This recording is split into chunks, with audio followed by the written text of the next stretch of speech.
Hi everybody, my name's Martin. No guessing where I'm from. RYCO filters, established back more than 85 years ago, and we're here today to talk to you, and I'm so looking forward to it. Just to whet your appetite, a couple of products. Of course, our famous crankcase ventilation products. We've got our electronic water sensors that fit to our diesel pre-filter. The star of the show, NanoCell air filters, Syntec oil filters. You can come up here and touch and feel and ask us questions as much as you want. And of course, a lot of the products you might recognize here, the brand new Land Cruiser 300 series, augmented from the original with a nice foam pad on the top, as well as of course a Hilux. If anyone drives a Hilux, I'm not sure if that's a swear word at a Land Cruiser show. But thank you very much, looking forward to seeing you.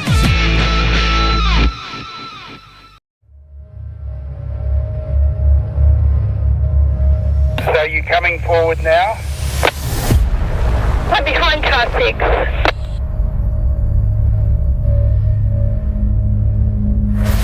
Yeah, keep in mind there's multiple turns in multiple directions here, so you do end up indicating 3 times through this negotiation. No, you don't need to be in 1, maybe 2, but you've got to give it some more oomph. Okay, what I want you to do is come back maybe a metre, nice and steady. I'll be leaving the convoy at this point.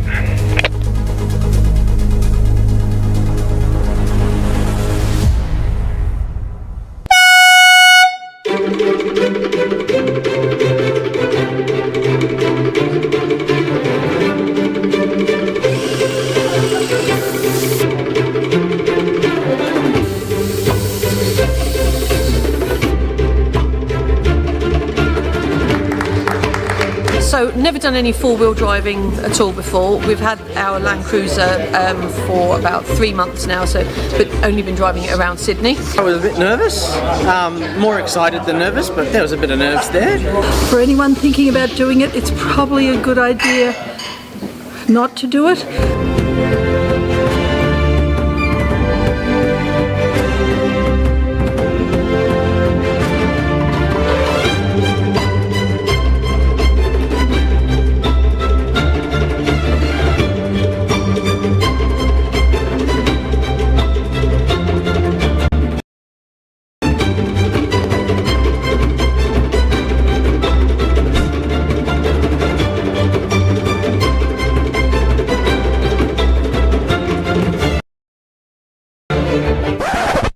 You will be looking after and be responsible for the vehicle behind you. If they get lost, it's your fault. Simple as that. Thumbs up.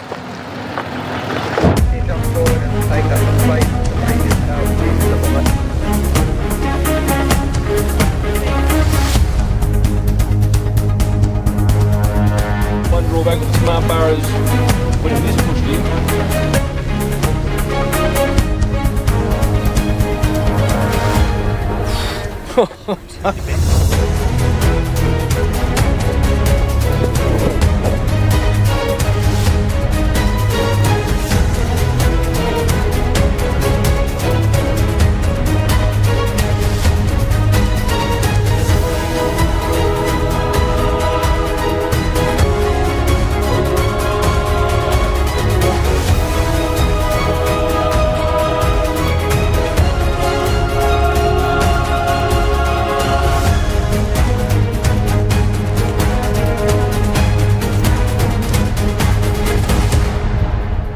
I would have avoided that in the past, so good to know what it feels like.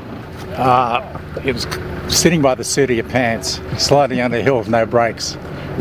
Watching it actually made me quite apprehensive, but actually doing it to the second one, even though the car slipped, it wasn't as scary, and you actually felt more in control than I thought.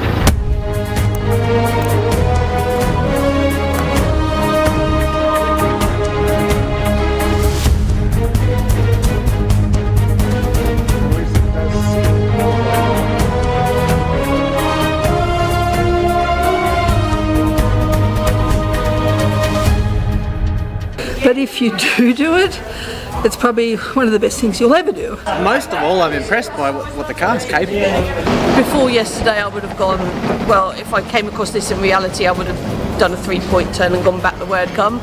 The trainers are all volunteers. They've obviously been in the club for a long time. They've got a lot of skill, a lot of knowledge. They've been on trips, they've been there and done it. So, yeah, and look, they're there to help you and to take you through it, which is terrific.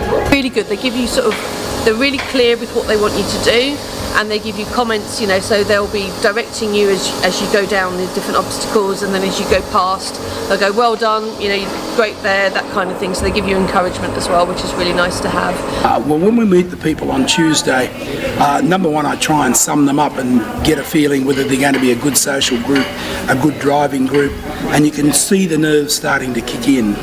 But by the end of Sunday, smiles are abundant, and they feel so fantastic about themselves and about the capability of their vehicles. It's beyond what you ever think you could possibly do. It's scary, it's full on, but the people that look after you they're just ordinary people, but they're professionals, and they're calm, cool and collected, and they get you through it. And the bloomin' Toyota Prado, I put my trust in, and it was just awesome.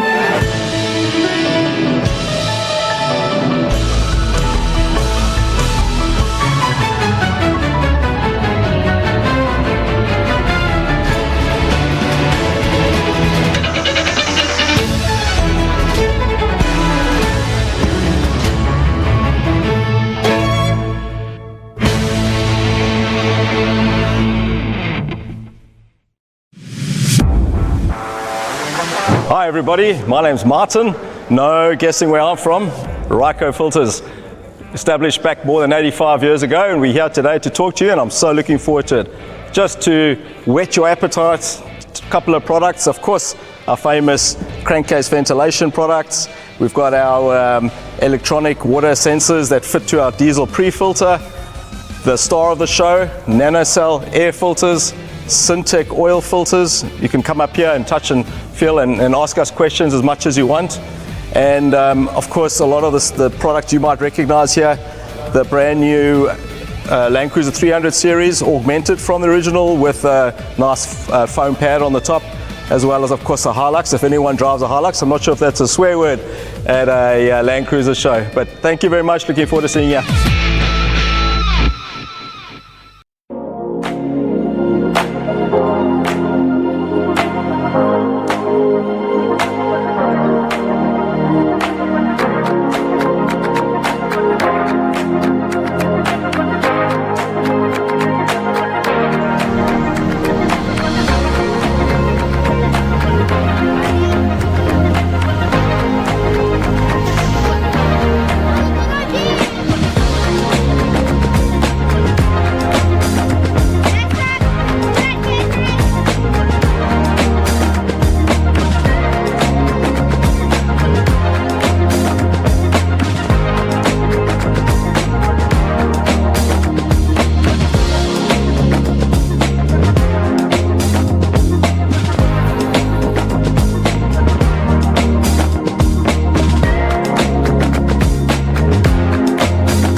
Hi everybody, my name's Martin. No guessing where I'm from. RYCO Filters, established back more than 85 years ago, and we're here today to talk to you, and I'm so looking forward to it. Just to whet your appetite, a couple of products. Of course, our famous crankcase ventilation products. We've got our electronic water sensors that fit to our diesel pre-filter. The star of the show, NanoCell air filters, Syntec oil filters. You can come up here and touch and feel and ask us questions as much as you want. And of course, a lot of the products you might recognize here, the brand new Land Cruiser 300 series, augmented from the original with a nice foam pad on the top, as well as of course a Hilux. If anyone drives a Hilux, I'm not sure if that's a swear word at a Land Cruiser show. But thank you very much, looking forward to seeing you. We are going to start preparing for the Toyota Land Cruiser Club's 70th, or the Land Cruiser 70th anniversary. So we've got to set this whole studio up. So Ricky and I are going to be talking through that. This is our space. This is the back. And we have all this pallet racking there and the draping there. So what we've got to do is first of all, we've got to get that drape and move it across. Because the idea is we're going to bring the car here and we're going to drive it in there. And we're going to, so we need to close that gap there so that the black curtain can fill that entire back space. But we have a forklift, so we're going to use the forklift to get up there to do that. Then we're going to move the forklift out of the warehouse, bring the car in, and then bring the forklift behind the car. So the forklift is in that little space there near the roller shutter door and not in this area. The cameras are going to come here and we're going to be filming in this direction. So we've got, I reckon, 4 or 5 hours to do this and set it all up and have it all ready.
And welcome to the live stream of the 70th anniversary of the Land Cruiser.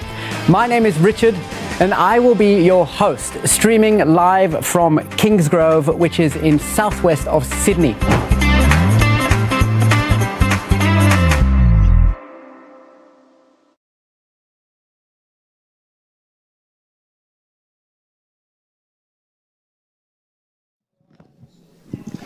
Good evening, everybody.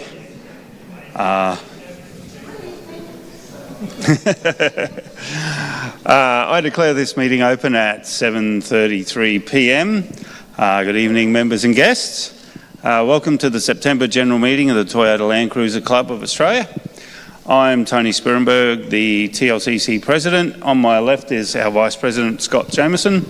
On my right is our Club Treasurer, Mark Willock. And on my far left is Norma Ferguson, who's taking tonight's minutes. Are there any new members here tonight? Please raise your hand. No, we do not. All right. If anyone watching online is a new member, welcome to the TLCC. I trust you will have a long and enjoyable membership with the club. All right, this general meeting is being live streamed to the YouTube channel for TLCC. To watch the video, you don't need to have a Google or YouTube account, and we encourage interaction and chats on our live stream. For those watching, if you want to engage in the chat, you will need to log in with a Google account.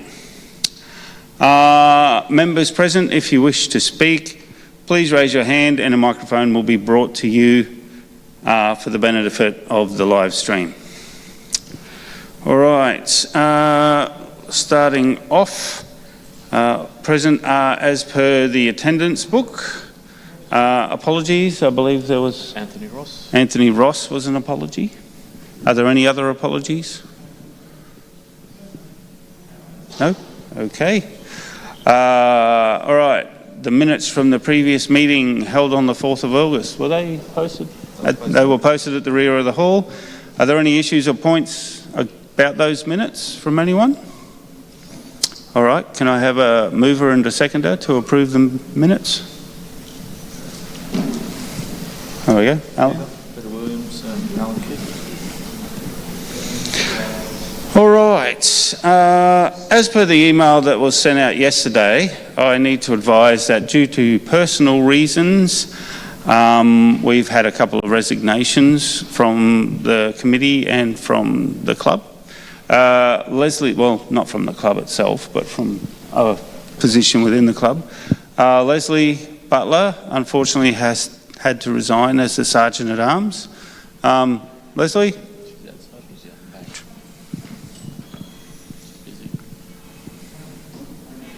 Her last month will be in the role will be December, so we'll be looking for someone to take her role. All right.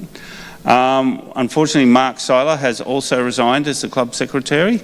August was his last month, and as per the email I sent out over the weekend, we'll be looking for a new secretary, social director, and Sergeant of Arms. Okay, so if anybody is wanting to volunteer, and we are a club of volunteers, please reach out to us and connect with us. This is your chance to give back and connect with us and help shape the future of the club. So, yeah, come and talk to us. Any one of the committee can help you out. All right, now also as part of keeping everybody informed, there was another email sent over the weekend regarding an increase in fees to the club. This will happen effective the 1st of November this year.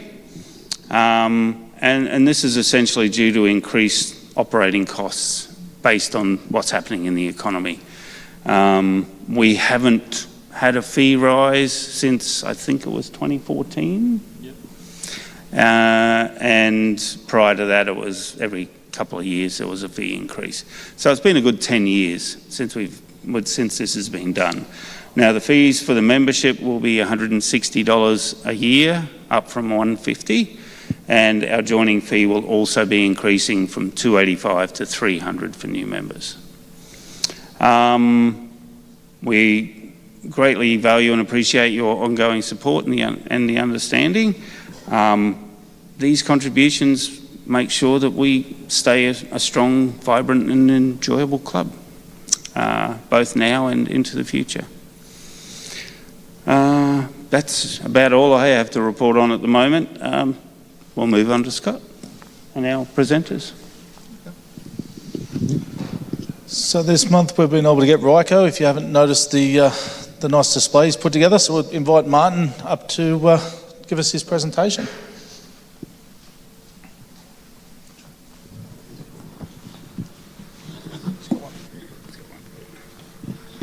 Is that on now? For me, I've got to be able to walk and chew gum now. I've got two things to do at the same time, so I'll try my best. And just my luck, I come on the night that you guys get told about a rate increase. Can you believe it? So to put more pressure on me, I hope you'll enjoy the presentation and forget about that rate increase. So firstly, thank you very much for inviting us to come and talk to you today. Big shout out to Scott. Had a very good phone call with you. Thank you very much. You felt me feel very welcome.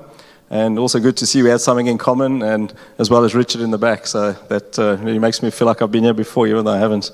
So my name is Martin, as you see. I've been with RYCO 4 years now, but I've been in the industry for a fair chunk of time. So my main function is to look after our international and our OEM business that we do.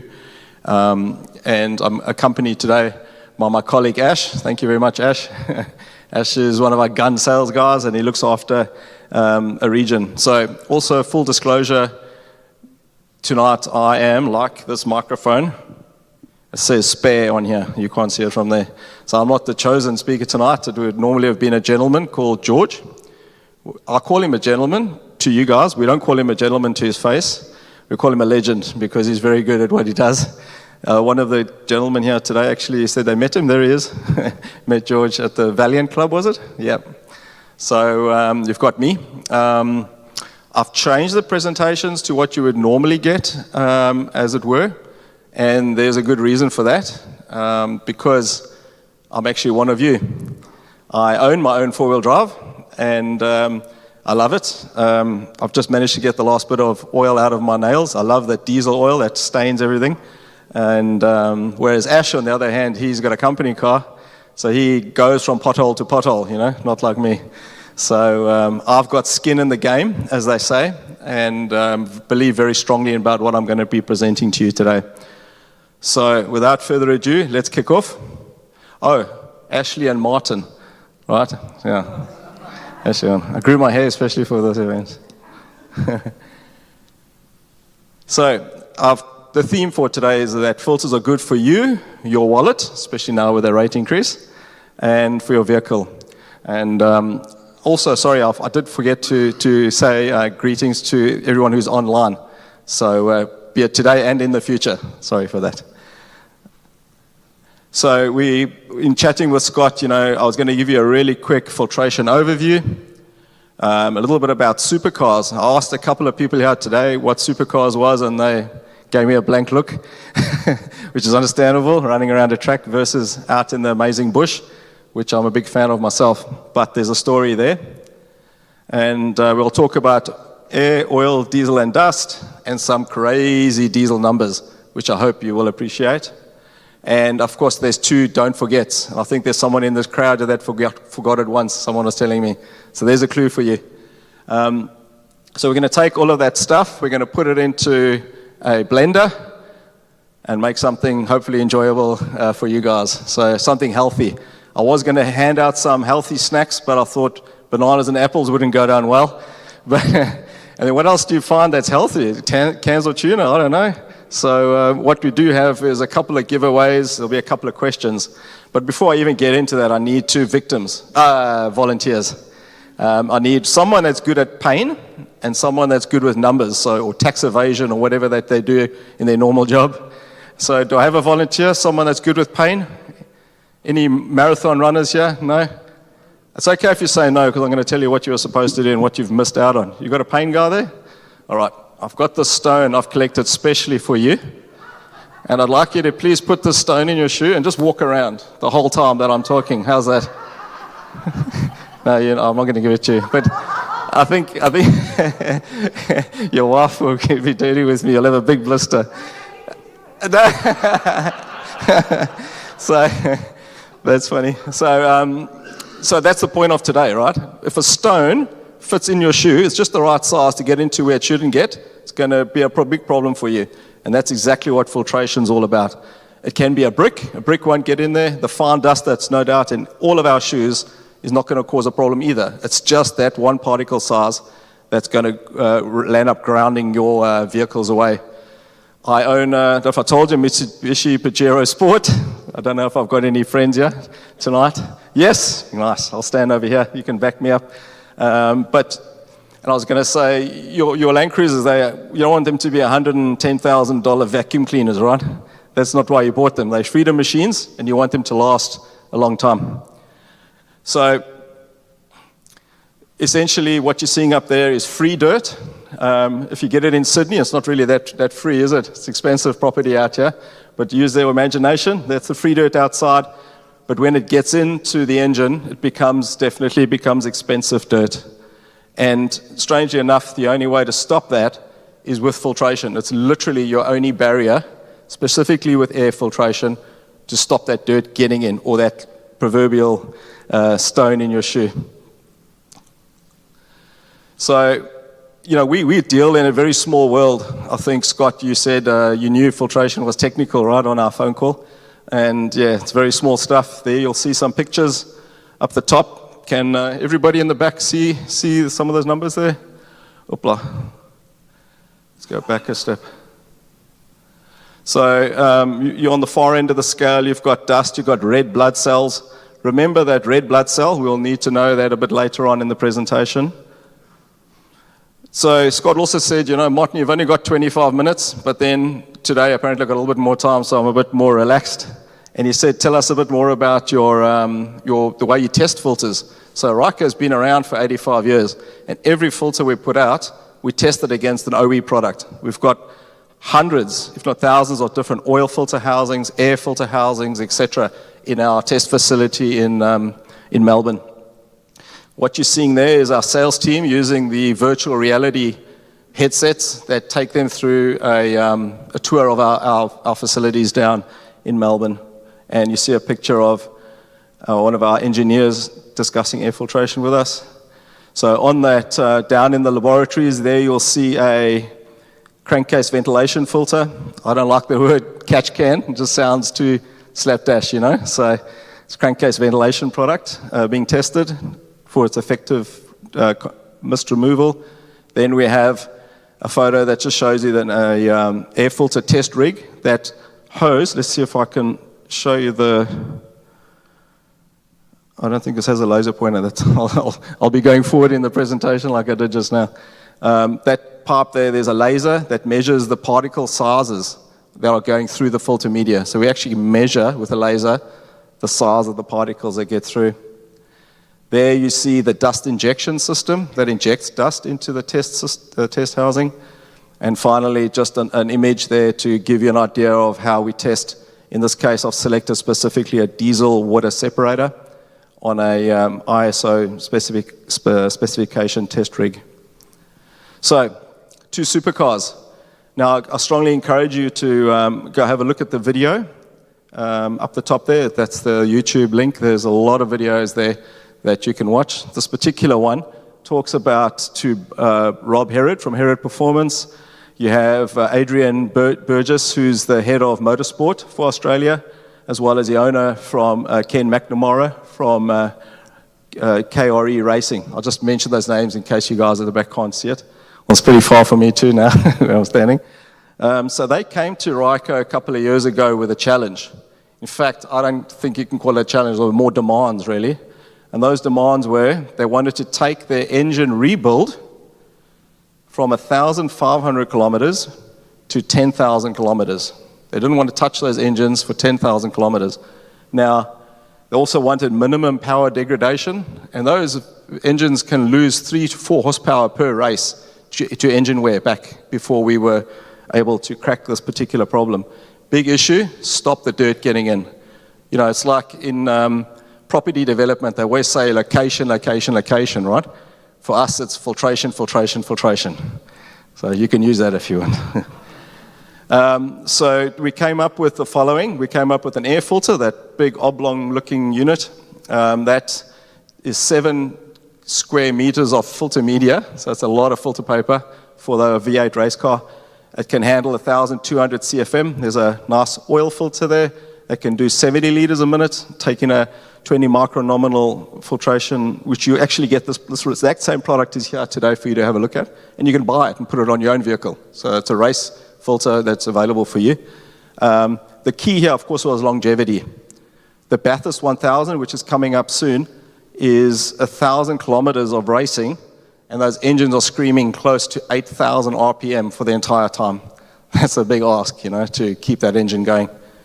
So we were happy that, and you can hear it from the guys on the YouTube clip, that we were able to achieve those demands, as it were, from them. So now you might be saying, well, what does that got to do with me? I'm a four-wheel drive guy, right? No one tells me what side of the road to drive on. If I want to go, through this hole, I'll do that, etc. And that's what we are. So, well, I'll tell you what it does. Here, you have a digger or a hauling machine on the left. Anyone in the room here that's got experience with heavy diesel mechanic machinery? You got a guy at the back? Good man. So you just nod your head when I'm talking now. It's got a large air filter on it, very fine media in it. It's got, most of the time, very good cabin filters because of for the health of the people driving the equipment. There's at least 2 diesel fuel filters on it, a pre-filter and a final. Oil filtration, some of the Volvos, 3 oil filters, right? 3 big oil filters hanging off the side. And crankcase filtration on most of those models as well. Then you see a picture over there of the ute that supports those vehicles. It drinks the same fuel, breathes the same dust. However, under the bonnet, it's got a very standard air filter, nothing special at all. It's got a cabin filter, which is mostly open, because initially cabin filters were really designed to keep the cooling system from clogging up. You know, it wasn't so much for the health of the people in the vehicle. The diesel fuel filter, normally just the one. Oil filters, standard and relatively small compared to the cubic centimeter capacity of the engine. And of course, no crankcase filtration on it. So that vehicle you see there in the circle, the filtration in there is no different to a Kia Sonata or a Toyota Corolla or a Toyota Camry type of spec, you know, relative to its work colleague in the same mine. So today we're going to talk about, in combination with what we saw with the race cars, and how we can put that technology plus other stuff or hero products into these vehicles. You know, initially when I came to stand before you, I felt like saying, hey, I'm the guy you sent out into the wilderness a year ago to find the elixir of life, you know, of longevity. You know, and I'm coming back to report back to you and say, hey, guess what? I think we found it, or certainly the precursor.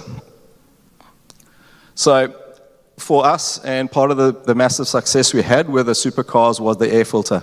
That was the first place we wanted to focus on, because there's a direct correlation between dust ingestion and engine life. You know, the air that your vehicle breathes, as it were, is not pre-filtered at all. Fuel at the fuel bowser gets pre-filtered. The oil gets filtered all the time, 30 liters a minute going around, it's going through the filter. But the air, you literally got one chance to catch it. And so that's very important. Here you see a graph. Once again, for the guys at the back there, there's essentially three different types of filters there. You've got the Ford OE for the Ford Mustang filter. It looks like that cone-shaped product on the left-hand side. And you can see in percentage terms how much dust would go past that filter.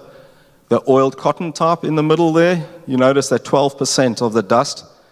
So any financial numbers people in here would know that if you gave 1 kilogram of dust to that filter, 120 grams of dust would go through the filter into the engine, basically is what that means. And the nanocell, that's these products over here, which we're going to talk about, the amount, of course, is totally negligible in relation. So spoke to a couple of people earlier today, and we've got a couple of samples behind me. I'm not sure if that gets picked up on the camera. Yes, it does. Not? Maybe? Okay. Not important, but what you'll see here is the non-woven type of filter, which you guys would be very familiar with. Then in the middle, the cellulose. Cellulose is plant-based, right? Hardwood, softwoods. Softwoods are wider, longer fibers. Hardwoods, shorter fibers, and finer. They mix them together and they put a resin in them to lock it, and that's what it does. Those two, the non-woven and cellulose, rely on depth filtration. They rely on the particles penetrating into the filter media itself and blocking a hole that a bigger particle would block a hole that it can't go through, which then result in, say, 2 smaller holes, which another particle would normally have passed through, would now get caught. Have you heard of initial efficiency before? Anybody heard of that concept? So when you must have heard that when you put a brand new filter in, it is not as efficient as a dirty filter. Have you heard that one before? That's a true story for that reason, right? However, with the modern technology on the right-hand side, the nanofiber, it doesn't have that problem. It's efficient almost from the minute that the dust gets put on it. The reason is it's much, much, much finer. It's got a nanofiber coating. Can you see the 5000 on the far right-hand side, 5000 magnified version? You see that like spider web coating? So that filter media relies on the dirt being captured on the outside of the media, not to penetrate in. So, which means you can blow it out, clean it out, tap it out a lot easier. It just falls off. It doesn't go into the filter media itself. And most importantly, though, you can make it very fine because it's man-made fibers, and you can capture very fine dirt, right? That's what we want. So this is the packaging that you will shortly see for these products in the stores. And in last graphic representation, I feel on the left-hand side with the test tubes, giving you a real understanding of how much dirt we're talking about that this filter will keep out of your engine. On the right-hand side, you see two graphs, an OEM filter versus our state-of-the-art new product. And there you can see that the sharp people will notice that the one says 8 micron at the bottom, and the other one says 4. If you wanted to put an 8 micron graph for the A5001R, which is for your 200 series, that's this big guy at the bottom, same media, by the way, there would be nothing to show. It would be 0, you know? So, yeah, it really is one of our flagship air filters. Here's just an example I thought you guys would like. It's a customer that went on a big tour, and he actually took that Lexus, which is different housing, and he put a 200 series housing in, and with the nanocell, and here you can see the clean side, which is really the important part for us. He was blown away by how clean the air cleaner was after he had come back from a very dusty and enjoyable trip. So much for air filters, which, as I mentioned, is a very, very important product. Let's talk about oil filters quickly. Here you can see there's two things I would like you to focus on. The one is the red line on that graph, which is the Syntec filter media, this white filter media, also fully synthetic. And the blue line is a standard stock OEM type product, in this case a GM filter, which happens to be the 160. And you can see the massive difference in the amount of contaminant that is removed and from the micron size. So to orientate you, on a 4 micron particle, the RYCO product removed 45% of all particles 4 micron and greater, whereas the stock OE product there removed in the bottom, what is that? Scott, help me out, 4% maybe? I don't know, somewhere around there, the 4 micron particle on the X. But the delta between the two is significant. And where that becomes incredibly important, and why I said I'm really looking forward to talking to you guys, is the minute you start loading the engine and putting load on those engines, the hydrodynamic film that exists between your bearing shell, which is the image on the right, as the gray circle on the outside, that gray circle inside represents the shaft, the drive crankshaft, for example. So as soon as you put load on that hydrodynamic film doesn't stay constant. That's the job of the oil, is to keep those two metal parts apart. It can go down to as small as 1 micron in size. So the more particles you can keep out of that oil, the cleaner that oil is, the less likely you are of creating wear. So now I'm going to ask you guys a question. Dust in the air. Is the dust in the air harder or softer than the bearing steel that's in bearing metals in there? It's harder, right? Correct answer. This guy, I think he said it first, he needs to get a prize there, Ash. All right, we've got a couple of prizes for you, so we'll sort you out. Ash will sort you out. So that's true. So you can imagine you've got a piece of dust in there, it shouldn't be there, it's floating around, and if you've got the chance to take it out, I say do it. So here you see, once again, I'll just point to you over here, the product that I've got here today. You'll see the stock product on the left, the OEM spec product that we have, that's a RYCO product. But you guys would recognize that, right? Anyone recognize that here in the room? He's the guy that he's not here, because he knew, right? He knew he shouldn't come. He knew. So ours looks slightly different. That's what I wanted to point out, but fits exactly the same. But of course, is equipped with the new spec media. The funny thing is, though, when I thought to myself, how do you talk about the difference with these two filters from a dollar's point of view? And I've done some really back of the cigarette box, but we don't get cigarette box, the vape box these days, I don't know. Calculation up the top there, and the difference between the two was 4 liters of diesel. The cost of 4 liters of diesel is the difference between buying a stock product and this latest Syntec equipped filter, which works out to about 0.08 cents per kilometer. That's what that investment on your part would be.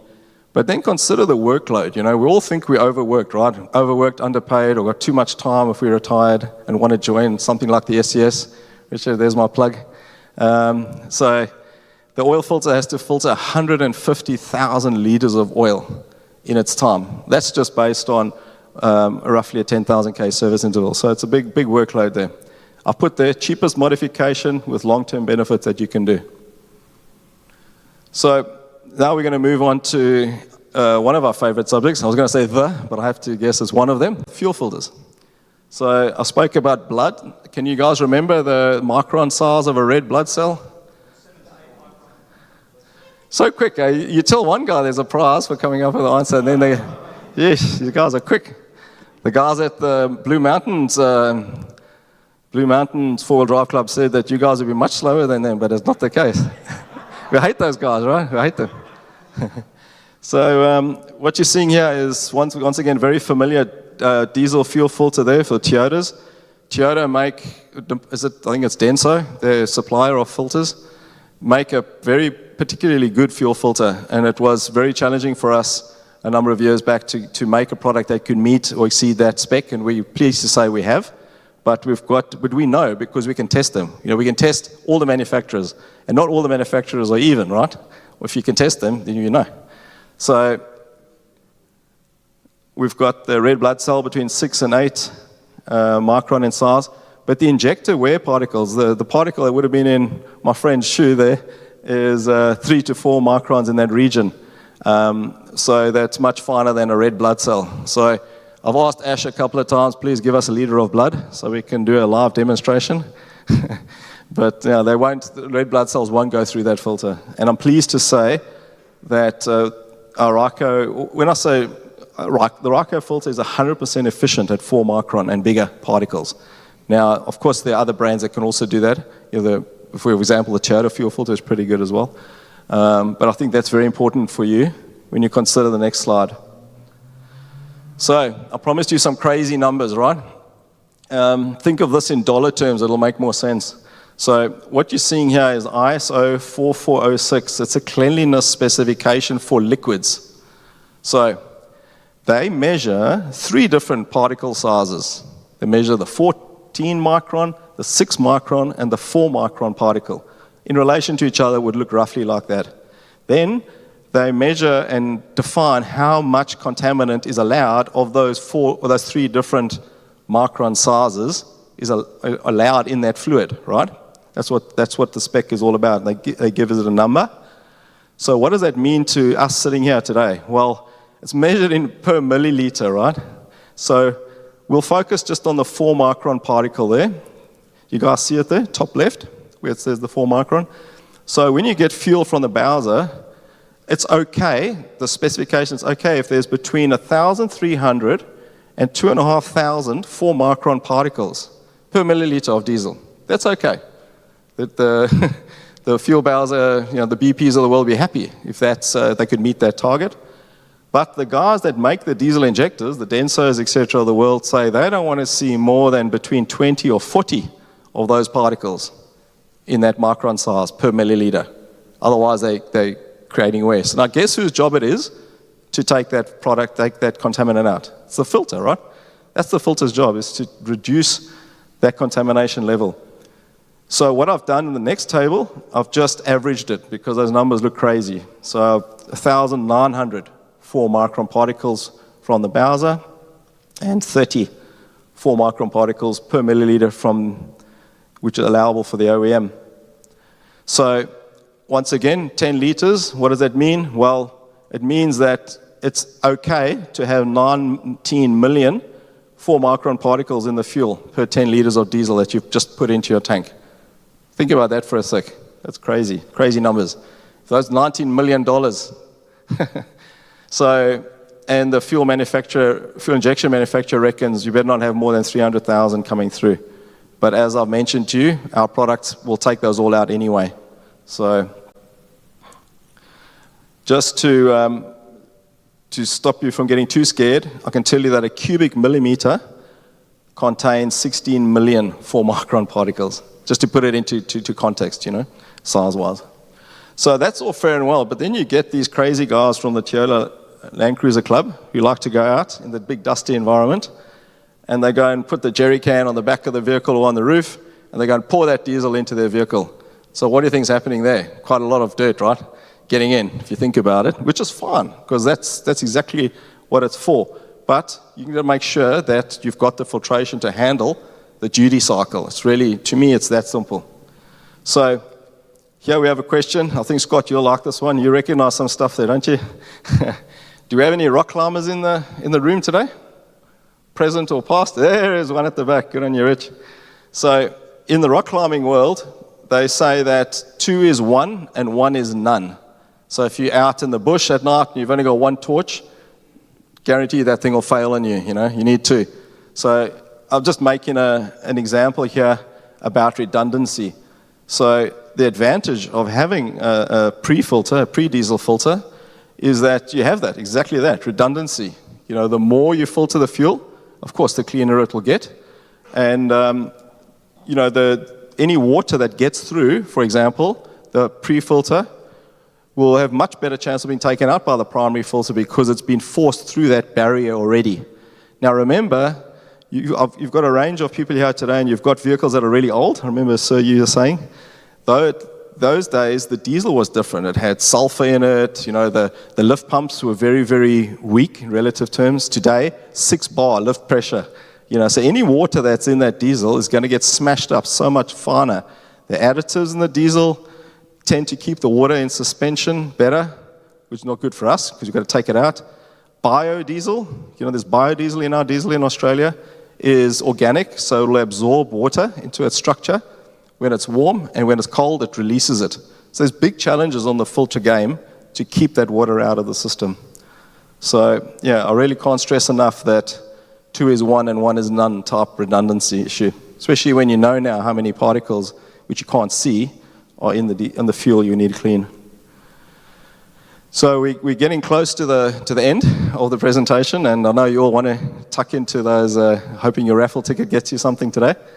But essentially, when an engine warranty is more than 250,000 kilometers, like a light truck or something along those lines, we find that the OEMs definitely remove the crankcase gases. Now you'll see on the right, it's just 8 filters. That's 1 page from our commercial vehicle catalog. I don't know if everyone in the room knows that RYCO does a good range of commercial filters for trucks, for Kenworths, etc., Mack trucks. That comes out of there. Once again, for the guys in the room, Isuzu, the top one, Isuzu, Fuso, UD, RYCO, Stralis, RYCO again, Isuzu, Hino trucks, Cummins, Fuso.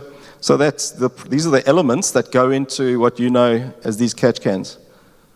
They also predominantly fit a diesel pre-filter on the vehicles where the warranty is longer. They have a finer oil filter predominantly, or all the time, shall I say, a more efficient air filter, a power steering filter, a coolant filter, an air brake dryer, etc., etc. They filter everything, and that's the point I'm trying to make. Remember, I've got skin in this game. I'm like you guys. I've got that vehicle myself. So, in summary then, when it comes to engine longevity, our definition extends way beyond the warranty period. Most of our customers, I don't know the exact percentage, but they come into the aftermarket and buy RYCO products after the OEM warranty is up. So we know that market and we cater for that market. So our definition is different. At the bottom, when it comes to longevity, there's some kits up there today. Inside there, you've got the OEM or stock spec products. But a lot of the time, of course, already the cabin filter has been augmented with a N99 Remember COVID days? Who doesn't remember COVID here? In 10 years, 20 years' time, somebody will put there, they won't know, right? So that's N99 is just a very, very fine grade of filtration. Then once you go ahead and go and fit something like a Syntec oil filter or a nanocell air filter, you're basically getting the OEM++ spec protection. And then your ultimate protection would be to have a diesel pre-filter and some type of crankcase ventilation. So the two things Scott said, Martin, I need two things for Toyota people. So the first one that came to mind was don't throw the core away. Okay, I think that was what we spoke about earlier today. Has anyone done that? Thrown the core away by mistake in the service? Is that? It's always one in every club that throws the core away. And the other thing I thought I would bring to your attention is that everyone with a 1GD FTV engine has got a fifth injector fuel filter, as the one you see there in picture. So the one on the left is a dirty one, of course, and then the new one. So that particular product is very important. And you consider that filter is after the primary filter, right? And it also filters the fuel when it goes back to the tank. So your diesel injection system is also producing contaminants as it goes because it's hot, and they use the diesel to cool the system down. So yeah, there's a filter there. Toyota, I love Toyota's solution. That's just my personal opinion. That's certainly my personal opinion, because it injects the diesel after the engine into the exhaust, right? That's where before the DPF, to get the DPF to regenerate. My Mitsubishi, it puts extra fuel into the engine itself that gets the DPF to regenerate. So you can have, if you have a failed DPF burn, you can have more diesel washing down into your oil. So, that's why I change my oil every 7,500. That's irrelevant, but I'm sure there's also a lot of people who want to talk about oils. It's a good topic.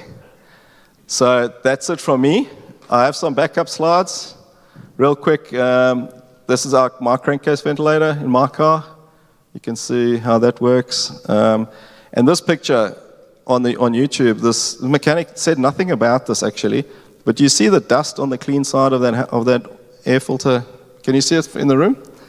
Yeah, that's what it looks like. If you see that, then you know that a lot of dust has gone through. So that's what I wanted to just show. So at this point, I'm going to say thank you for your attention. It's been very kind of you. And do we open the floor to questions, or what is the next step? Do we have any questions for our guest? Wait. We need to get a microphone, please. I can give you the microphone. Oh, you got a separate one. Is that the question I asked you to ask me earlier, or is this the one you made up in the meantime? I've just bought a brand new MUX, so that's disgraceful in a Land Cruiser club. So that's it's only got 1,000 kilometres on it, so I want to fit all this stuff, the pre-filter, the whole lot, because I'm keeping it for a long time. I've sold that old Land Cruiser, so that doesn't void the warranty at all, because I've had people at Isuzu say it can do, so it sounds like a load of rubbish to me. So it doesn't void the warranty at all? No. Well, Toyota themselves, I think, also say on their website it voids the warranty from their point of view, right? Yeah. Yeah, but if like any other product, if the product is being found to cause the problem, in our case, our product, then we cover it anyway. So that's our warranty as well. I've had it firsthand. I put a bad load of fuel in my other Land Cruiser and ruined injectors and had lots of problems with it, so I don't want to do it with this one. So. Yeah, definitely. Okay, thank you. No problem. Next question. Yeah, so if it's capturing, or if all of your filters are capturing more material, does that mean you need to replace them more frequently? Was that oil or air? Any of them? Oh, in general. No, well, the products are designed, let's just talk oil for a second, because I can see it right here. This filter media is fully synthetic, so per square centimeter, there's a lot more holes, essentially, that you can make. Because the fibers are man-made, and they're all of a specific size, so there's a lot more holes, and it's really the holes in the paper that make the difference. So we've tested these products in the lab, and the short answer is no, you don't have to change them more frequently than standard. There's a lot more holes, a lot more filter.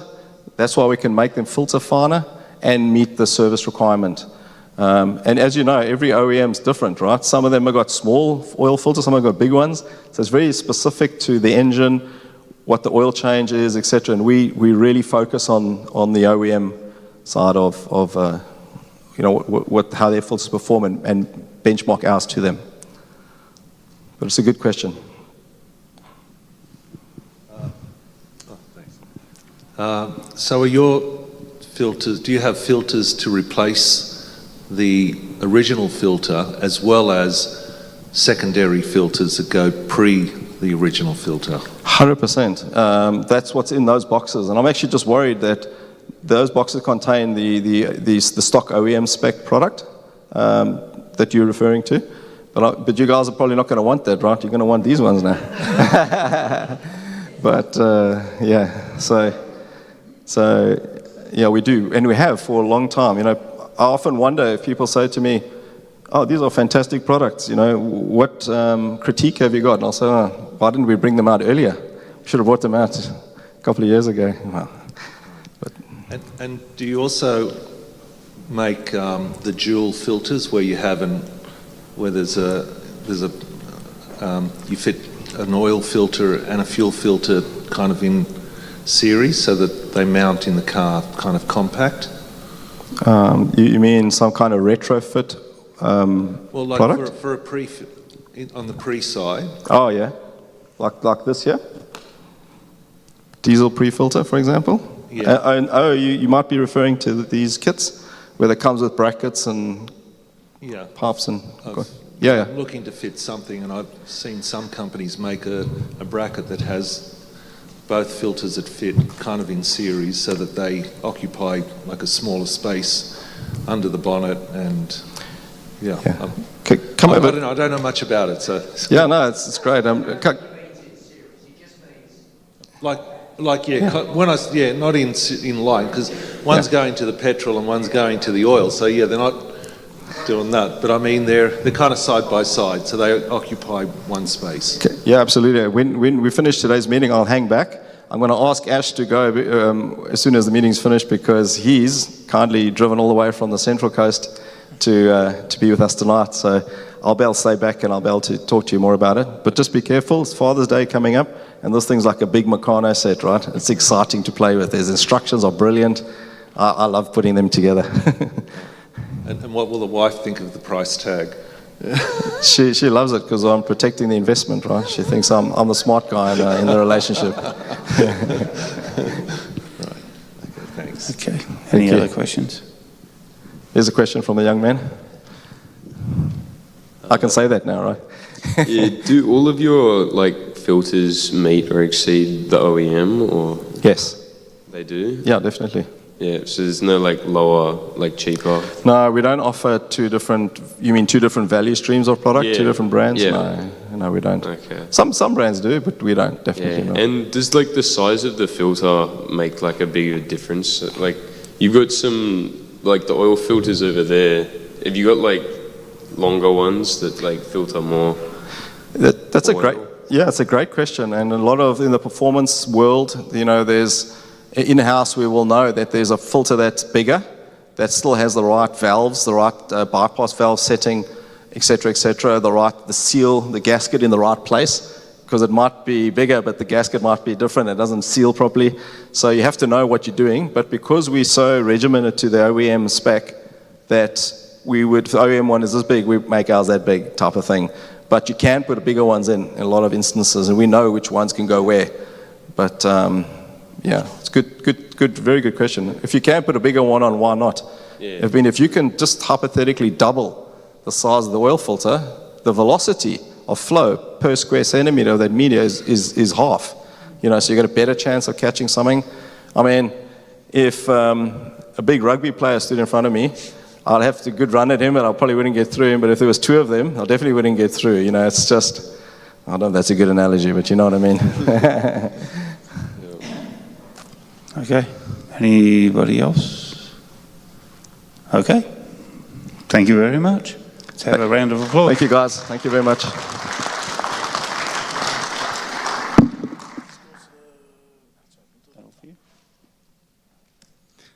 All right, let's move along, and we'll have our Treasury report by Mark. That's on my mic. Good evening, everybody. Treasurer's report's always an exciting part of the evening. August. We finished August with $354,973 in the bank. During the month, we banked $10,270. That was made up roughly 50-50 between magazine advertising, so we're getting a lot of sponsors for the magazine, and then general membership fees and renewals came in for about the same sort of dollars. During the month, we only spent $7,200. That was paying a little bit of postage on some magazines, hiring the hall, and other bits and pieces just to keep the club running.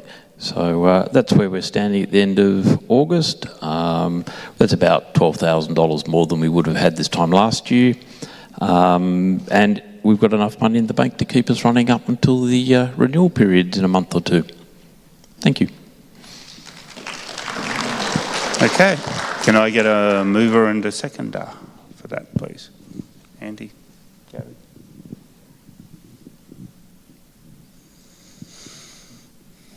Okay, I'll also say that with a lot of social things coming up, we're gonna start training that when we,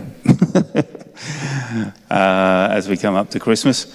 All right, Gary, we'll do some education. Oh, Cole? He was seconding moving, was yeah. All right.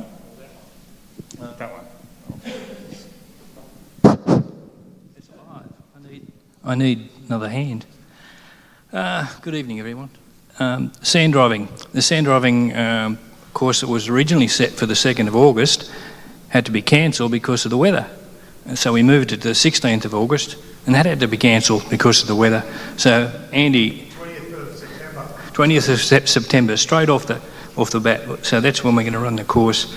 Andy and Mark have tried several times to run the course for me, and it's unfortunately with the weather we've had, it just didn't happen. So thank you for the next one. Let's hope it happens. Advanced driver training. This was held at Willaglen on the weekend of the 23rd and 24th of August. There were 9 club members participating. And the trainers were Richard Farr and Barry Lannigan as usual. And Saturday night, the group, what we try to do, we try to go to the Loaded Dog and support local businesses and that down there. So we booked a table for 12 down there. It's included the trainers and the other attendees. And I think they had a good dinner at the Dog. Now, look, I've got to also comment, just say about the way Richard's running driver training these days. He's getting more members to run different aspects of the training. So he's got more people to run Module 1, more people to run Module 2, more people to run Module 3. He's getting more people to run Advanced. So he's future-proofing the courses so that if the instructors that normally would run them aren't able to run them, the course doesn't suffer, the members don't suffer. So Richard, thank you very much. September basic driver training. So Module 1 will be held here on next Tuesday, the 9th of September. Modules 2 and 3 down at Willaglen. And on the weekend of the 13th and 14th. And I think that's totally booked, isn't it, Richard? You've got all the... Sorry, what was that? Totally booked, the September course. My numbers show it is. Okay. All right. Trip Leaders course. This is going to be run by Gareth Davies. And it's currently open for booking. I can't tell you the exact numbers at present, but it'll fill pretty quickly. It's on the 27th and 28th of September. So,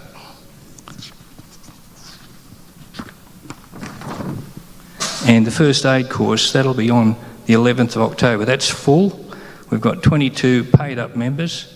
So and the chap that'll be running it is one of the guys that hangs out of the helicopters and does all the rescues, and that's I'll be down there just to represent the club and also to make sure that the shed's set up in a manner that they require for the course and that, and also possibly to get some firewood out, although the way the weather's changed, maybe we're in for this good spring start to the weather. So thank you.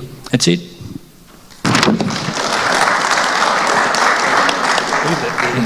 It's on. Thank you. Okay, Andy, promotions.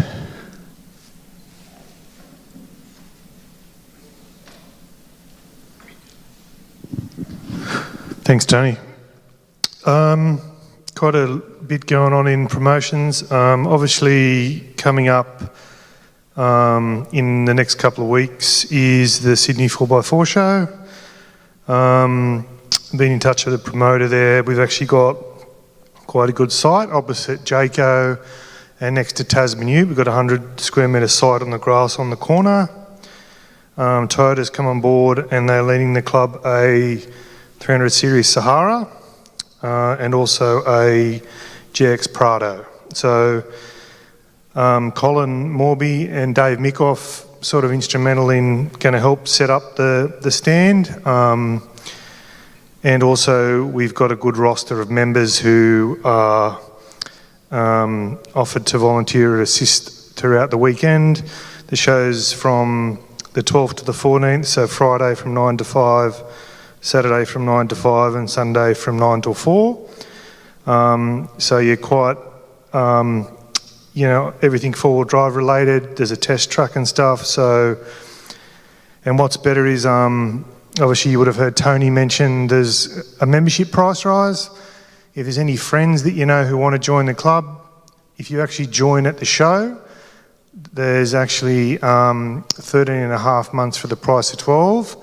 The club membership is discounted to, it's got a $45 discount and it takes you all the way through to the end of October the following year. So that'll go live when we, also on the website, but encourage people to come to the show. In the new advertiser space, we will see TLCC news, both articles and advertising closes today. So we should have the EMAG out within the next week or two. Ticking along with advertising, a company by the name of 70 Series Store has come on board. They're known for their passion for all things Land Cruiser, Australia's leading destination for Land Cruiser 70 Series parts and accessories. Trusted by over 10,000 owners. They stock a large Australian specialised built parts for Aussie conditions with expert support, fast shipping and warranty on everything. Whether you're kitting out for a tourer, workhorse or a weekend rig, they've got the gear to suit your 70 Series. So watch out for the advert in the TLCC news. And the other one is also something different. This ad was basically, took a little while to get on board, but was introduced to me by Elkie Cooper, and it's called basically Off Track Wines. So yes, it is a company that sells wine and it's an alcohol product, but they basically do, alcohol in a tin or in a can basically, so it's obviously safe to travel in fridges or in drawer systems and stuff in your car. And the advert also in the magazine, there's a code. If you put in TLCC, it actually gives you a discount to their product.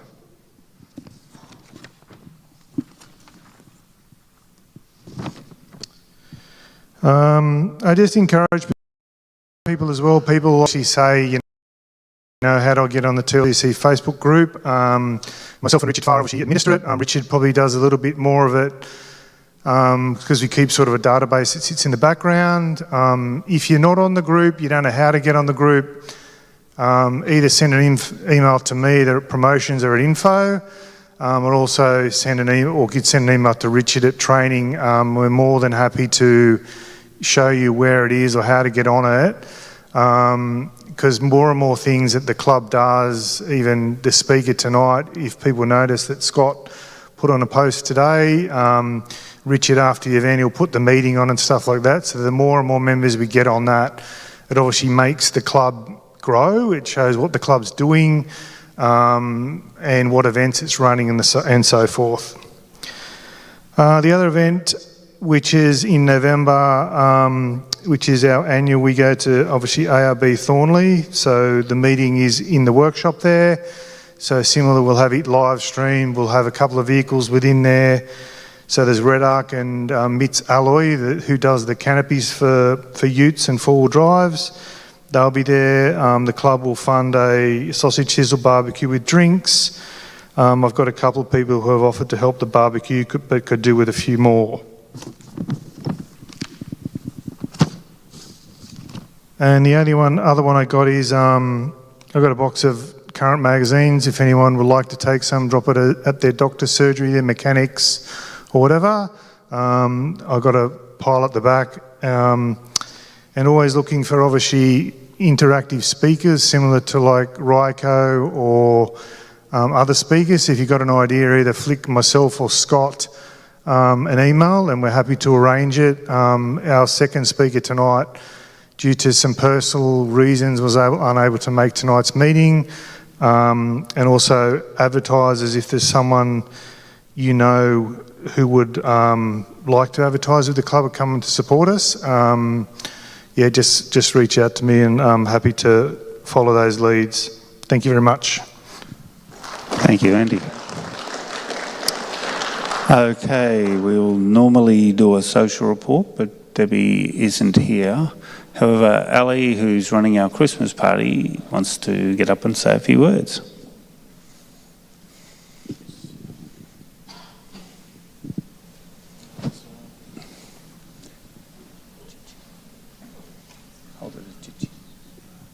Like this?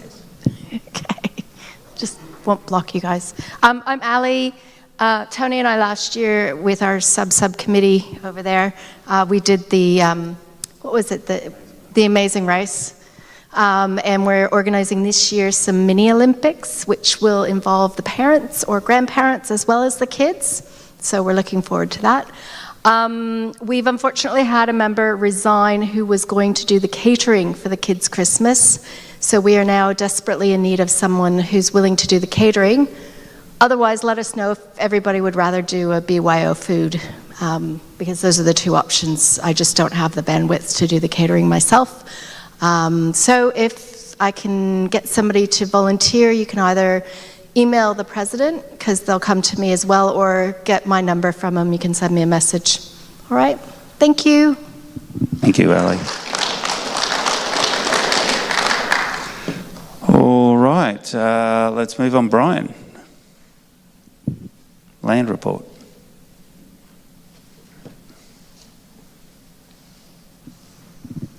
Thanks, Tony. Evening, everyone. Down at Willow Glen, I'll start there at the moment. Just a reminder for members, this weekend, the Wendelama and Jamboree RFSs are going to be on site doing a bit of hazard reduction work for us, so just be aware of that. But I think they should be clear of where you guys want to play, which is that big vacant flat area. Yep.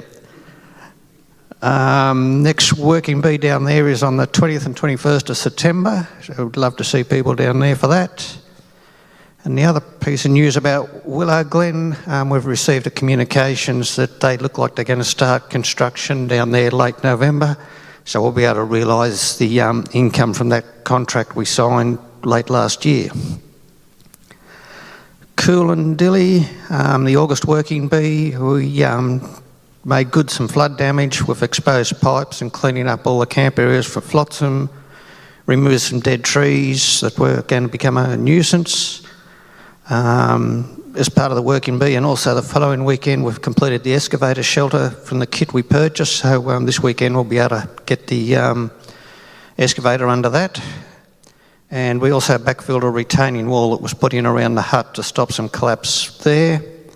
And as I alluded, this weekend is the working bee, so I'd love to see plenty down there, and we've probably likely from the rain events got a bit of flood damage to tidy up down there. And that's about it for me this month. Thank you. Thank you, Brian. Okay, Alan, membership.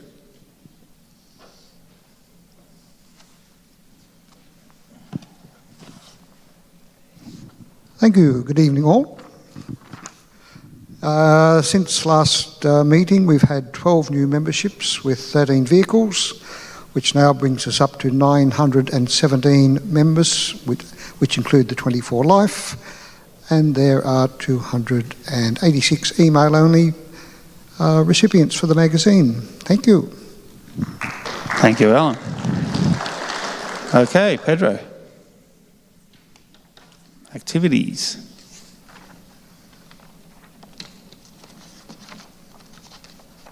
Thank you. Evening, everybody. How are we all? We've got 5 trips up on the website at the moment, and the Trip Leaders course coming up, which will generate some more, which if you haven't signed in the Trip Leaders course and you're not feeling confident about leading a trip, get on that and lead a trip for us. It's springtime, summer's coming on, it's going to be warm, and hopefully the wet weather will stop and we'll get some trips on the ground. We've had to cancel a couple. Leslie's got a trip coming on, it's been postponed, but she'll get to that soon. The Mungo Murray Sunset and Border Tracks for Michael and Louise Cassidy are running. That's still got some spaces on it. It's in the October school holidays. And Michael and Louise both school teachers, so they really know how to put things together for the kids. And I'm a little bit surprised that one's not full. I'm thinking that I'm going to take a spot on that one, because every trip I've been on with Mike, whether he's run it or he's just been on it, it's been excellent.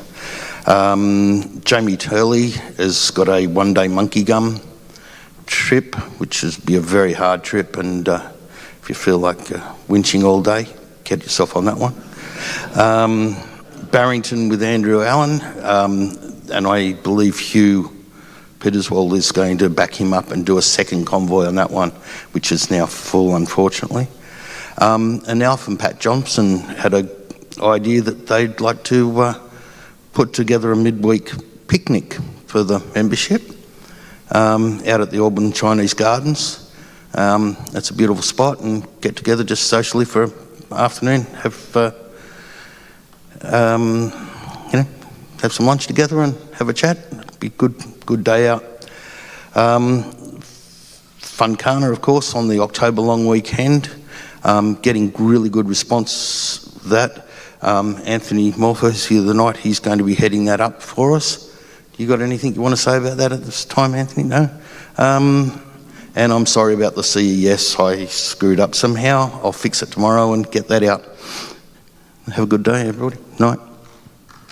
Thank you, Pedro. Okay, is there any general business from the members?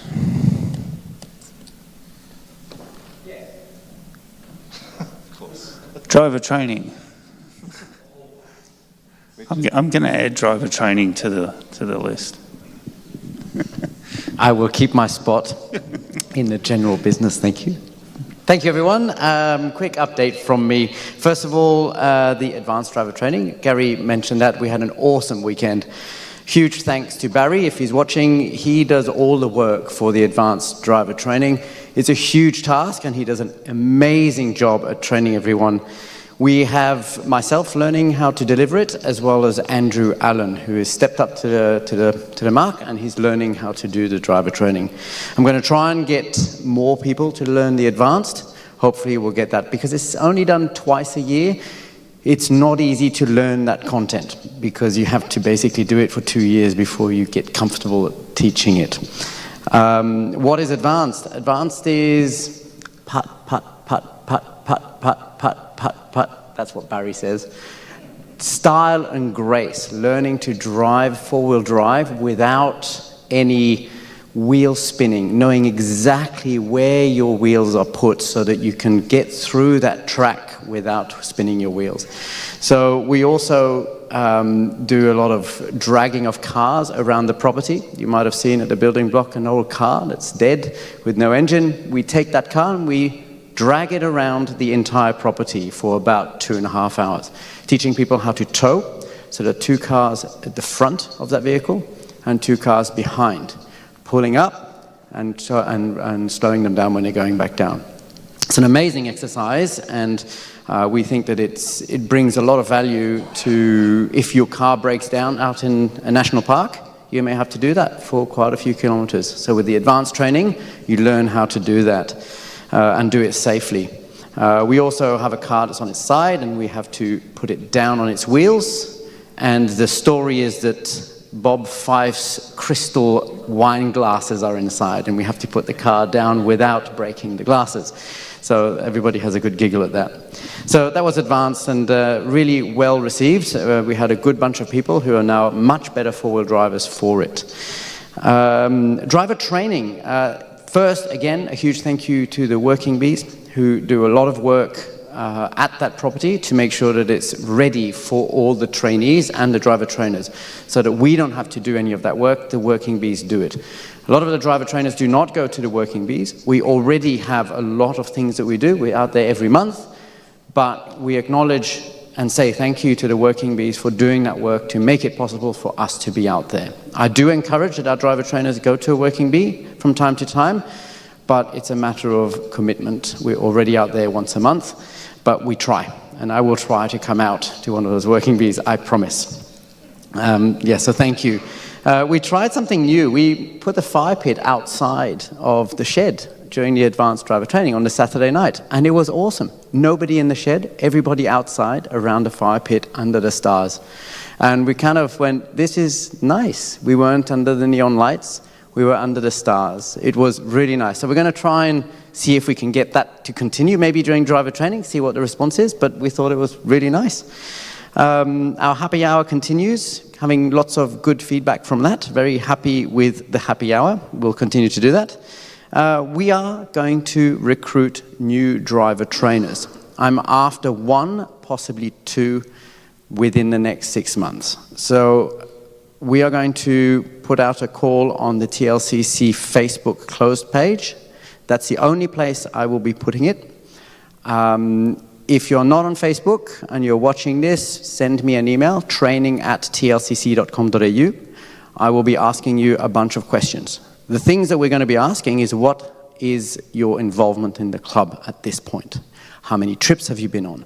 What's your four-wheel drive recovery knowledge? Have you done recoveries in the last 12 months? So all those things will come into play and will look good if you have a lot of involvement in the club already and going on trips, even leading trips. You will go to the top for a driver trainer position. It's a huge commitment. It's 10 times per year coming down, and it takes 12 to 13 to 14 months to learn how to do it. It's a huge commitment, but if you're interested, get in touch with me. I will be putting a call out for this in the next few weeks. I'd like to thank Melina from ARB, who brought us some new recovery equipment, some ropes and some soft shackles that we are now using in Module 3. So thank you, Melina from ARB, who gave it to Gary, who's got it to us. Thank you for that. If you have any equipment in your kits that you don't want anymore, even if it's damaged, give it to us because we can use it for demonstration. So don't throw it out. Talk to me, training@tlcc.com.au. If we can, we'll incorporate it into our training. Don't throw anything away until you talk to me. I'd like to thank also Scott for the car crash recovery course, which he is putting on in a few weeks' time. This is going to be an excellent course which teaches people. Am I okay to talk about this? Is it right to talk about it? Yeah. Basically, they're going to bring crashed cars, and we're going to stick people in them, and we're going to learn how to get them out of it. It's a big course.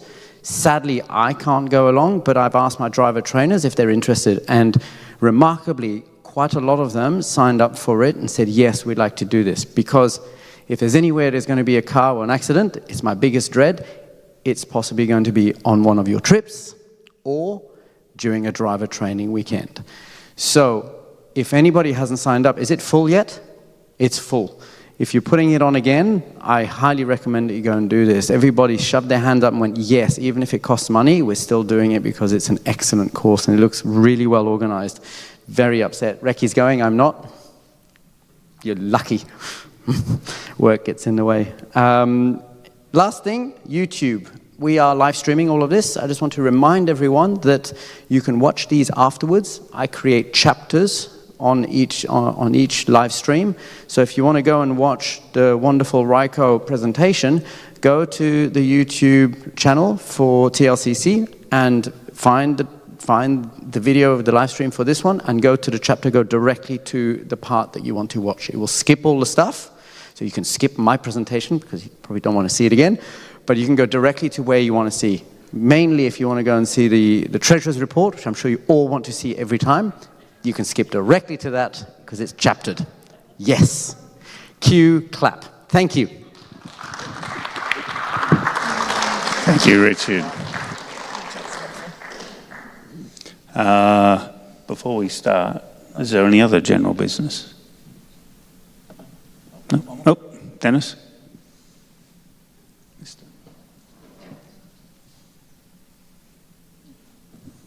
Look, it's just a quick one. I was unaware of Scott's vehicle accident recovery thing. Was that shown on that's placed in the TLCC website, was it?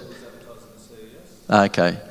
Yeah, you see that. And because not all trips are actually noted in the Facebook page either, are they? They're mainly in the... Sorry? All that information went through the CES last month. Right, yeah. Because I'd sort of like to see some more of that stuff on Facebook. I know it goes on the TLCC website, but you don't get any flags with that for our upcoming trips. I know when we used to have the old forum, before Facebook came out, yeah, they were always put on the forum, so it sort of catches you. We can put a fair bit on the Facebook group, but unfortunately we only reach 500 to 600 on Facebook, Andy. In relation to the 900 memberships, email is the best place to see everything. It's probably about 4,000 people in because in the club gas and there's probably only 600 people on Facebook. Gotcha. So I need to look at my emails a bit more. Thanks. We can look at doing it, but volunteer. Okay. We have a little... I've got one more thing for general business. So Martin, our guest speaker, last week gave me an interesting phone call where he's obtained from one of his counterparts down in Victoria from a member, John Whitney, that was an original member from the club back in 1970. He was able to obtain a lot of trip photos and slides from John's family, and that family wanted to present that back to the club tonight. And I'd like to invite Colin to accept that on the club's behalf from Martin, if it may.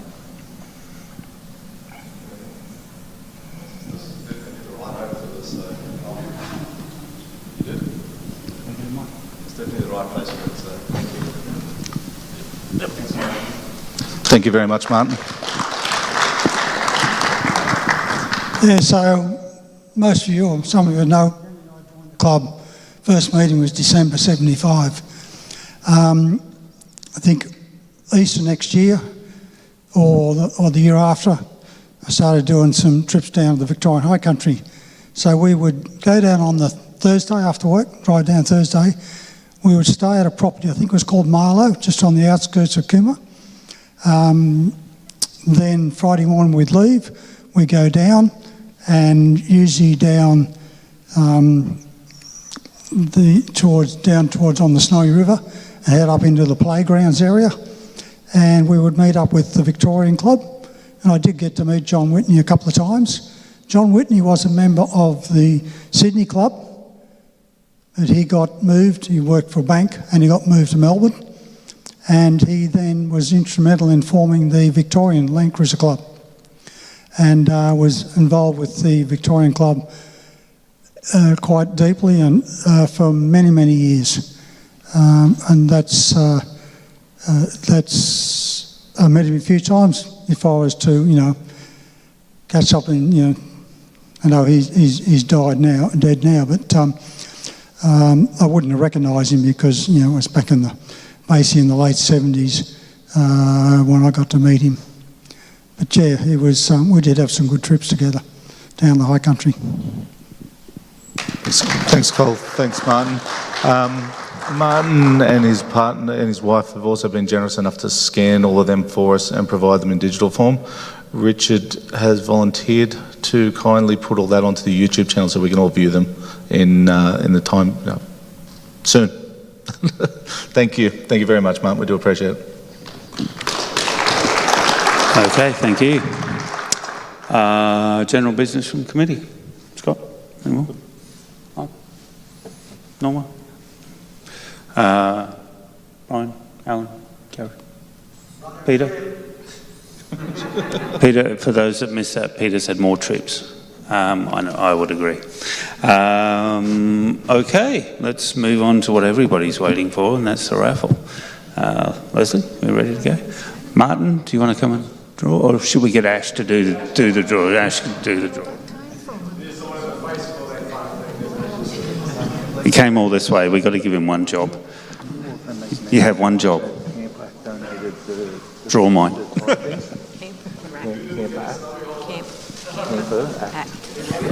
Thank you. First of all, I'd like to wish, and I hope you all join me in wishing Katie a happy birthday. Stand up, please, Katie. Stand up. Happy birthday, Katie. Come on, up you get. Hurrah! Draw some. Hip hip. Hip hip. Hip hip. We couldn't do without you, Katie. We love you.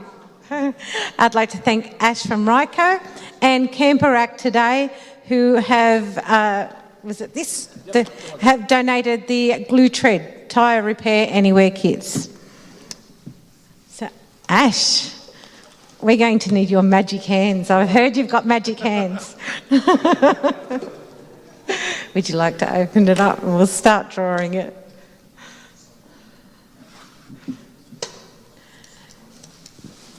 First ticket out is black, C13.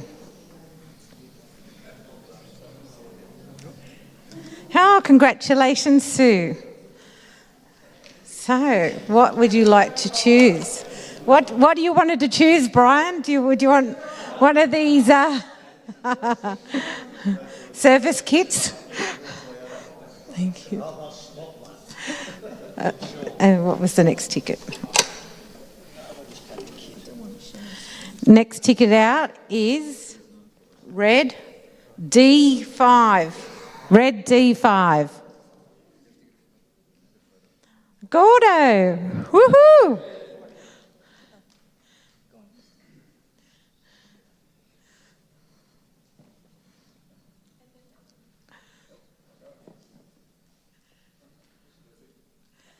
Gordon, what would you like? Look at all those goodies on the stage. I'm sure Gloria would like a service kit. They're the children's walkie-talkies, but they will do the job. Gloria's about the size of a half-grown child.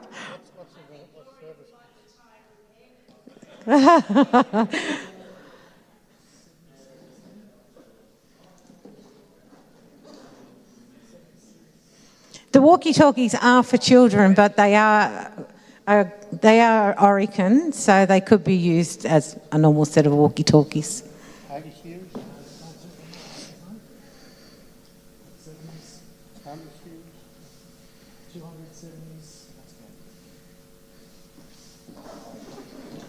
Do you need a new set of curtains? That's a soft shackle. He's going for the soft shackle. Good choice.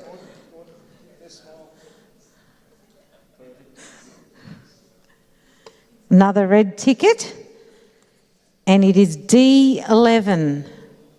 D11 red. Do we have a red ticket? D11. Someone must have it. It's definitely D11. Legs 11. It is too. Can you just verify that? You know, he's a bit dodgy, this guy. I sleep with him.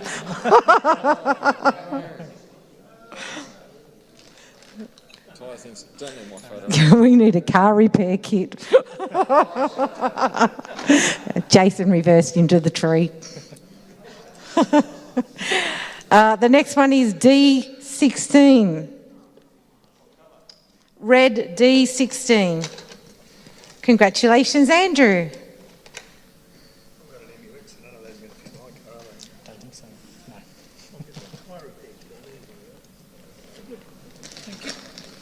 Thank you. Thank you. Next ticket is Black C32.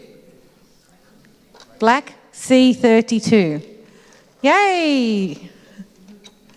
We have so many happy faces here tonight. I've never seen so many prizes on this stage. RYCO are fantastic. C32. They were great too.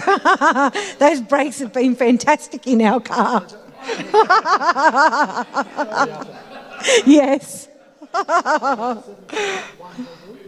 They even threw in brake pads.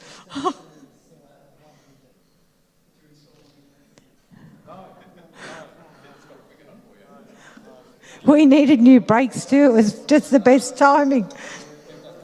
I actually sat in here and said a prayer to God, believe it or not, and said, please let us win the brakes. We did.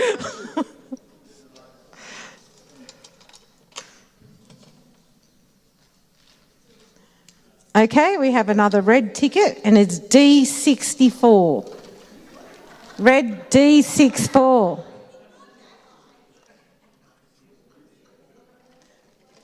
Another smiling face. Put it there. Come on, give us some knuckles. Good job. I know, everyone's spoilt for choice tonight.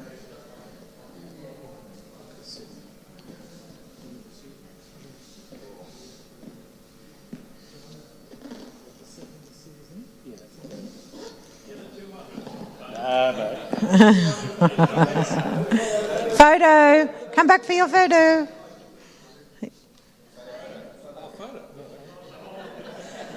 Give us your blessed blue steel look.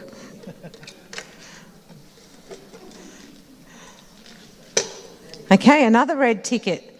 D30. Red D30. Come on down.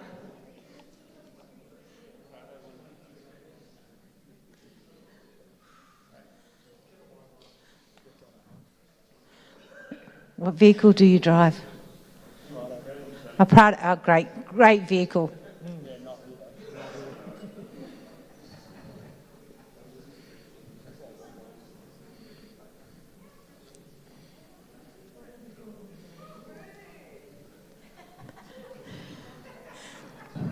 He likes his wine.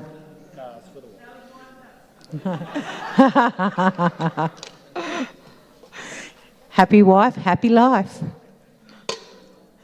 Another black ticket. C88. Black C88. Do we have a black C88? Someone must have it. Ah, Mr. Farmer. Come on, Darren. Darren and Farmer, come on down to The Price is Right. It's free. Thank you. What do they call that? Two fat ladies? 88? Added some new prizes as well. Oh, RYCO have just added more prizes to the bundle. How good's that? Let's give RYCO a cheer. Yay! Woohoo! Who was that? Go Martin.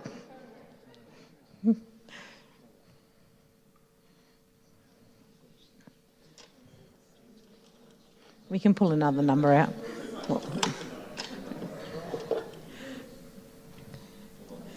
Okay, the next ticket out is, I need bifocals, I do apologise. C57, C57. Winner, winner, chicken dinner. I'd be a terrible bingo caller, wouldn't I? I better not give up my day job.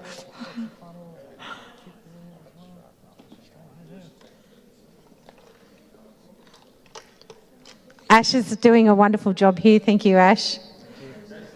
And Martin's right, he's got the face for it. Okay, sorry, honey, I do love you. Red ticket D63. D63. Do we have a red D63? Oh, Robin, woohoo! Mrs. Moggs.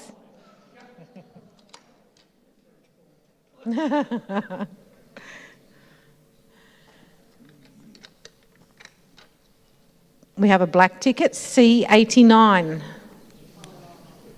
C89, black.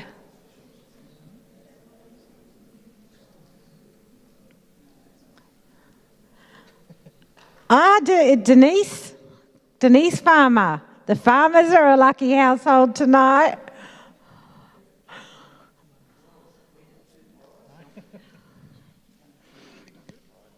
What Father's Day presents we've got on offer here tonight?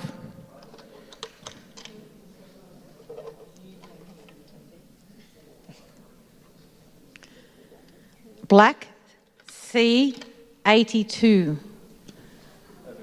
Black C82. No!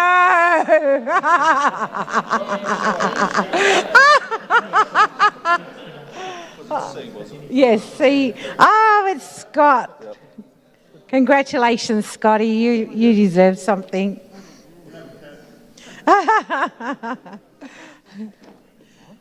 She's taking the good choice, Denise. What did Darren choose? Yep. He got the binoculars. Thank you. Good job, Scotty. Next one is black. C33. Black C33. Oh, here we go again. You've had a lucky night. Everybody wins 2 prizes. Thanks very much. Every one of those.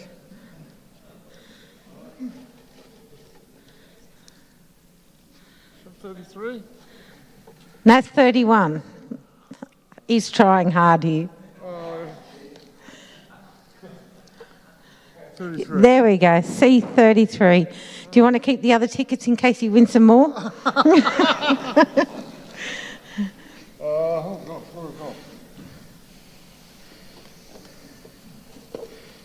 You probably feel like you've been here forever and a day. Fun. Black ticket, C91.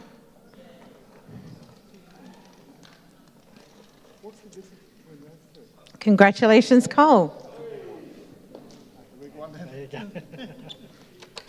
For the people at home watching on YouTube, see, it's worth coming to these meetings. You have to be in it to win it. You have to be at the meetings to win the prizes. And we have fabulous prizes every month. So come on, turn up and keep coming and put your money, all the money goes back into the raffle and prizes for the club members. Okay, it's a black ticket, C72. C72.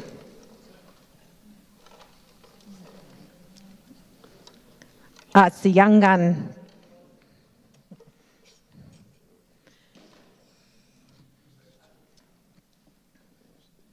And we have the curtains left, and that is black, C40. C40.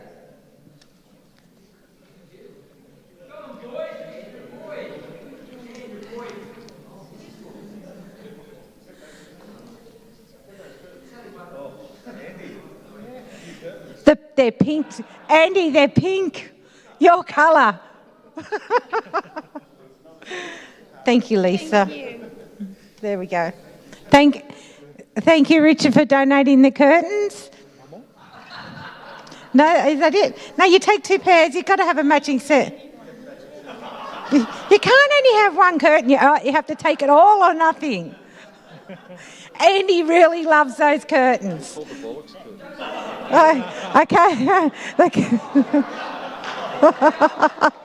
The curtains are still here.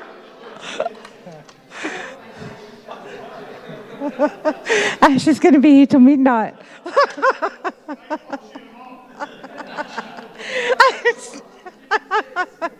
Okay, all right. I've got to breathe. Black C63.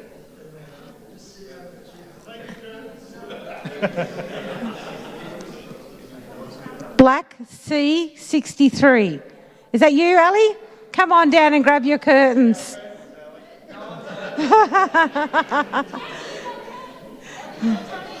Tony, they're going to set the mood just so right. Yeah! Now there's the man. He can embrace pink. Good job. Ash, thank you so much. You have a lovely night and safe drive home. Thank you, everybody, and safe travels home. And to all the dads in the room, happy Father's Day. Thank you, Leslie. But before you go anywhere,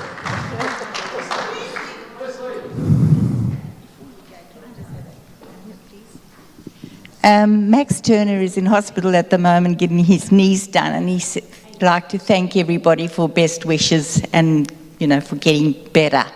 So thank you very much from Max Turner. now, before we lose Leslie, because you were busy before, can I get a round of applause for Leslie for being Sergeant of Arms? As I said earlier, Leslie will be leaving that, we'll be leaving the position of Sergeant of Arms by December. December will be the last month that Leslie does Sergeant of Arms. I will be here for the December meeting, and I do apologise. It's been an absolute pleasure to be in this role, but due to a change of employment circumstances, and hopefully I'm moving on to bigger and better things, and we've been made redundant with our contract. So I've had to change employment, and I'm looking into a much more high-pressured role. So that's the only reason. Otherwise, I would continue on in this role. I just love the whole club and everything this club does. Thank you very much for supporting. Thank you, Leslie. Okay, that brings a close to our meeting tonight. The next meeting will be held on the 6th of October here. And thank you. Have a safe trip home. I declare the meeting closed at 9:00. Oh, what? Oh, that's correct. Actually, sorry. 13th of October is the next meeting here. Sorry about that. Thank you. I declare the meeting closed at 9:06 p.m. Thank you.